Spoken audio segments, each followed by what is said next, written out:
டெலகிராமில் ஒரு உரையாடல் போச்சு. அதை அப்படியே கேட்ச் பண்ணிட்டேன். 2 பேர் பேசிக்கிற மாதிரி இருந்தால் தான் அந்த உரையாடல் நல்லா புரியும் அப்படின்றதுக்காண்டி அவர் அப்படி அமைச்சிருக்காரு நண்பர். ராஜா, சுரேஷ் அப்படின்னு 2 பேர் பேசிக்கிற மாதிரி. அதாவது 2 பேருமே மருத்துவ மாணவர்கள் அப்படின்னு எடுத்துக்கிட்டு இந்த உரையாடல் போகுது. சுரேஷ், இன்று ஹார்மோன்கள் பற்றிய வகுப்பு சூப்பராக இருந்தது. ஆனால் பேராசிரியர் விரைகள் பற்றி சொன்னதை நான் முழுவதும் புரிந்து கொள்ளவில்லை. நீ எனக்கு விளக்கமாக சொல்ல முடியுமா? நிச்சயமாக ராஜான். விரைகள் என்பவை வெறும் உறுப்புகள் மட்டுமல்ல, ஆண் உடலின் ஒரு முக்கியமான உற்பத்தி தொழிற்சாலை. அவை 2 மிக முக்கியமான ஹார்மோன்களை உற்பத்தி செய்கின்றன. என்ன அந்த 2 ஹார்மோன்கள்? முதலாவது டெஸ்டோஸ்டிரோன். இதுதான் முக்கிய ஆண் பாலின ஹார்மோன். வயது வரும்போது நமக்கு மீசை, தாடி வளர்வது, குரல் கம்பீரமாக மாறுவது, தசைகள் வளர்வது, இவையெல்லாம் இந்த ஹார்மோனால் தான். அப்படியா? அதனால்தான் பருவ வயதில் இத்தனை மாற்றங்கள் வருகின்றனவா? ஆமாம். அது மட்டுமல்ல, டெஸ்டோஸ்டிரோன் விந்தணு உற்பத்திக்கு மிக அவசியம். பாலியல் உணர்வுகளை தூண்டவும் இது உதவுகிறது. நம் எலும்புகளின் ஆரோக்கியத்தை பேணவும் இது உதவுகிறது. 2வது ஹார்மோன் என்ன? 2வது இன்ஹிபின் பி என்பது. இது முக்கியமான கட்டுப்பாட்டு ஹார்மோன். விந்தணு உற்பத்தியை சரியான அளவில் வைத்திருக்க இது உதவுகிறது.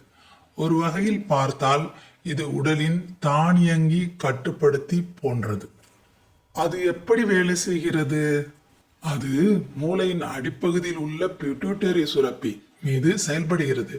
அது FSH என்ற ஹார்மோனின் உற்பத்தியை கட்டுப்படுத்துகிறது.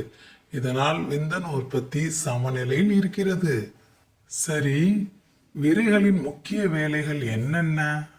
முதன்மையான வேலை விந்தணு உற்பத்தி செய்வதுதான். இந்த விந்தணுக்கள் கருத்தரித்தலுக்கு அவசியமானவை. அடுத்து நாம் பேசிய 2 ஹார்மோன்களையும் உற்பத்தி செய்வது. இந்த ஹார்மோன்கள் தான் ஆண் உடல் வளர்ச்சி மற்றும் இனப்பெருக்கத்திற்கு ஊன்றுகோலாக இருக்கின்றன. அதாவது நம் ஆண்மையை உருவாக்குவதிலும் பராமரிப்பதிலும் விரைகளுக்கு முக்கிய பங்கு இருக்கிறது என்று சொல்கிறாயா?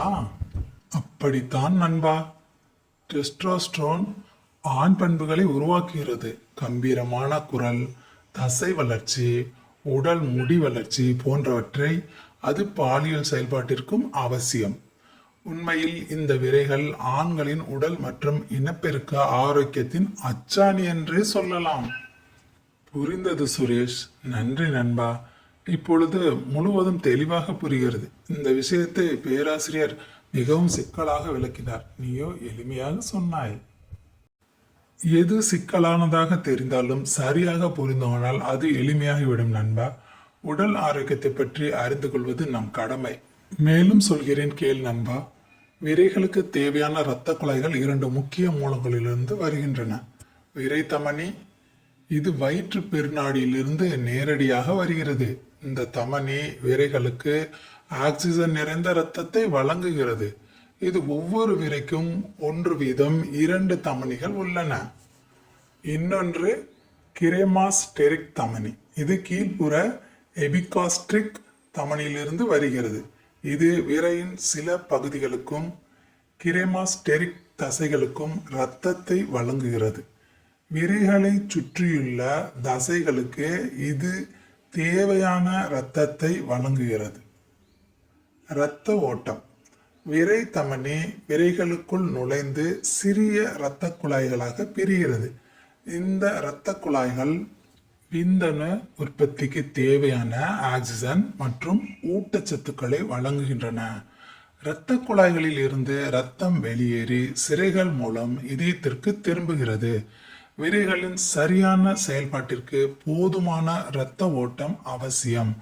இரத்த ஓட்டத்தில் ஏதேனும் பிரச்சனை இருந்தால் அது விந்தணு உற்பத்தி மற்றும் டெஸ்டோஸ்டிரோன் உற்பத்தியை பாதிக்கலாம். நேற்று காற்றின் மொழி படம் போயிட்டு இருந்துச்சுங்க. நான் அந்த படம் ஏற்கனவே பார்த்துட்டேன். அதில் ஒரு பையன் சொல்லுவான், ஜவுளி கடையில் இந்த ப்ரா விற்கிற செக்ஷனில் நான் இருக்கிறேன், அதனால் எனக்கு மைண்டே ஒரு மாதிரி ஆயிடுச்சு. அதை பார்த்தா இதை பார்த்தா எதை பார்த்தாலும் அந்த ஞாபகமாக வருதும்பாங்க. அப்போ ஜோதிகா சொல்லுவாங்க, நீங்கள் அந்த மார்பகத்துக்குள்ளே இருக்கிற அவங்க மனசை பற்றி யோசிங்க அப்படின்ற மாதிரி, இன்னும் ஆழமாக போங்க அப்படின்ற மாதிரி அவங்க சொல்லுவாங்க.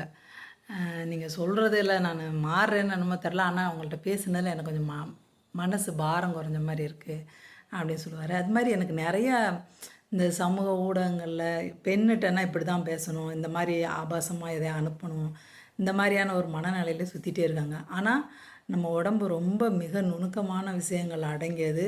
அதில் ஏதாவது பிரச்சனை வந்தால் தான் நமக்கு நம்ம உடம்போட அருமையே தெரியுது.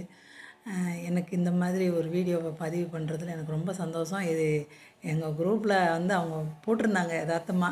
சரி நம்ம பயன்படுத்திக்கிறோம். நமக்கு அந்த அளவுக்கு நாலேஜ் கிடையாது. தமிழில் இருக்குது அப்புறம் என்ன வாசிக்க தானே போகிறோம் அப்படின்ட்டு இதை நான் பதிவிடுறேன். உங்கள் உடம்பை பற்றி நீங்கள் தெரிஞ்சுக்கோங்க செல்லக்குட்டிகளா.